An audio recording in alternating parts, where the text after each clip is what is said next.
रोशन की ओर से big animals world channel में आपका स्वागत है।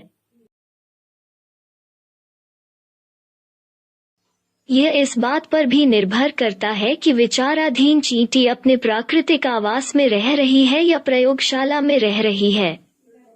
जाति जीवन काल निर्धारित करती है। आमतौर पर चींटियों का जीवन चक्र छोटा होता है, लेकिन कॉलोनी के कुछ सदस्य कुछ दिनों से लेकर कुछ दशकों तक जीवित रह सकते हैं।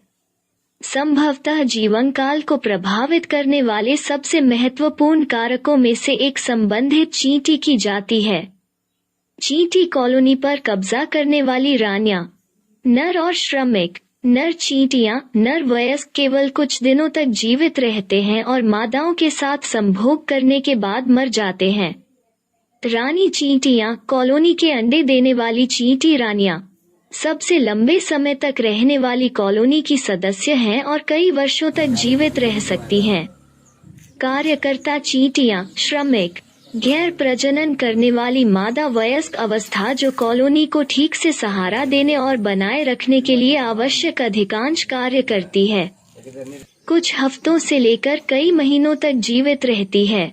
विभिन्न प्रजातियों के अलग अलग जीवनकाल होते हैं। चींटियों की लंबी उम्र को प्रभावित करने वाला एक अन्य महत्वपूर्ण कारक प्रजाति है। तुलना के लिए, गंधयुक्त घरेलू चींटी कार्यकर्ता, जो आमतौर पर घरों के अंदर देखी जाने वाली चींटी है, लगभग 2 से 3 साल तक जीवित रहती है, जबकि एक अग्नि चींटी कार्यकर्ता केवल 5 सप्ताह तक जीवित रहता है। खाद्य पदार्थ। हालांकि श्रमिकों की दीर्घायु भोजन की उपलब्धता और उनके द्वारा खाए जाने वाले भोजन की गुणवत्ता से बहुत प्रभावित होती है।